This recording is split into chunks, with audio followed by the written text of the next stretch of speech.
महाभारत में जब भी कर्ण का नाम लिया जाता है तो कर्ण की दो विशेषताओं की चर्चा सबसे ज्यादा होती है। एक, कर्ण को सबसे दानवीर योद्धा माना जाता था और दूसरा दुर्योधन का सबसे अच्छा मित्र। कर्ण ने कुंती पुत्र होने के बाद भी कौरवों को चुनते हुए पांडवों के विरुद्ध युद्ध किया था। महाभारत में कर्ण का जीवन जितना अद्भुत रहा है, उससे कहीं ज्यादा उसकी मृत्यु के कारणों का उल्लेख किया जाता है।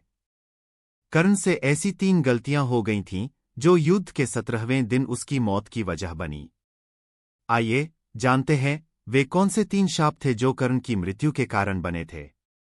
भगवान श्रीकृष्ण जानते थे कि कर्ण एक महान योद्धा है। साथ ही उन्हें यह बात भी पता थी कि कर्ण आखिर कुंती पुत्र और पांडवों का भाई होने के बाद भी दुर्योधन का साथ क्यों दे रहा है, लेकिन फिर भी श्रीकृष्ण कर्ण का उत्तर सुनना चाहते थे, इसलिए उन्होंने कर्ण से दुर्योधन का साथ देने का कारण पूछा। यह सुनकर कर्ण ने कहा, मैं एक सूत पुत्र हूं, मेरा यह सत्य लोगों को किसी विष के समान लगता है। कोई मेरी योग्यता नहीं देखता और न ही किसी के लिए मेरे होने का महत्व है।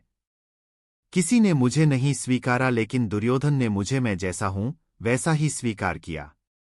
दुर्योधन मेरा साथ कभी नहीं छोड़ा, इसलिए मैं भी उसका साथ कभी नहीं छोड़ूंगा। मैं जानता हूं इस न्याय और अन्याय के इस युद्ध में हार कौरव भाइयों की ही होगी, लेकिन मैं फिर भी उनके साथ खड़ा हूं। कर्ण ने परशुराम जी से विद्या लेने के लिए अपनी पहचान छुपाई। परशुराम जी से पूरी विद्या ग्रहण कर लेने के बाद एक दिन परशुराम जी आश्रम के बाहर एक पेड़ के नीचे सो रहे थे। कर्ण भी उनके समीप ही बैठे थे। इतने में एक बिच्छू आकर कर्ण के पैर पर चढ़ गया। कर्ण ने अपना पैर नहीं हिलाया, क्योंकि उन्हें पता था कि अगर वो बिच्छू को मारने के उद्देश्य से थोड़ा भी हिलेंगे तो परशुराम जी नींद से जाग जाएंगे। बिच्छू ने अपना डंक मारा, जिससे कर्ण के पैरों से खून बहने लगा। थोड़ी देर बाद जब परशुराम जी नींद से जागे तो उन्होंने कर्ण से खून बहने का कारण पूछा। जब कर्ण ने पूरी बात बताई तो परशुराम जी को पता चल गया कि कर्ण कोई ऋषि पुत्र नहीं है। परशुराम जी क्षत्रियों को ज्ञान नहीं देते थे, जबकि कर्ण मूल रूप से पांडवों का बड़ा भाई था। जब कर्ण ने अपना पूरा सत्य परशुराम जी को बताया था तो उन्होंने क्रोध में आकर कर्ण को छल से विद्या सीखने के लिए शाप कर दिया। परशुराम ने कर्ण को शाप दिया कि जब उन्हें मंत्र विद्या की सबसे ज्यादा आवश्यकता होगी तो वो समय पर अपनी सारी विद्या भूल जाएंगे। एक दिन कर्ण किसी यात्रा पर जा रहे थे कि अचानक उन्हें एक छोटी कन्या रोती हुई नजर आई।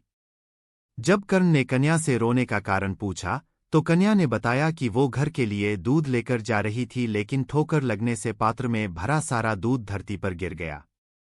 परिवार की भूख मिटाने के लिए बस यह दूध ही बचा था। कर्ण को उस कन्या पर दया आ गई। कर्ण ने एक तीर को अभिमंत्रित करके धरती में चला दिया और इस तरह धरती से सारा दूध निचोड़कर पात्र में वापस से डाल दिया। अभिमंत्रित की गए बाण से धरती माता को बहुत ही पीड़ा हुई। इस पीड़ा से भरकर धरती माँ ने कर्ण को शाप दिया कि जिस तरह तुमने मुझे चोट पहुंचाकर कष्ट पहुंचाया है, एक दिन तीर से किया गया यही गड्ढा तुम्हारी मृत्यु का कारण बनेगा और तुम्हें भी अत्यंत पीड़ा होगी। एक दिन कर्ण रणकौशल का अभ्यास कर रहे थे कि अचानक उन्हें वन के पास से किसी जंगली जानवर की आवाजें आने लगीं। कर्ण को भ्रम हुआ कि शायद कोई बड़ा जंगली जानवर है जो उन पर हमला कर सकता है, इसलिए उन्होंने बिना सत्य जाने ही अपना तीर चला दिया, जो एक ब्राह्मण की गाय को जाकर लगा।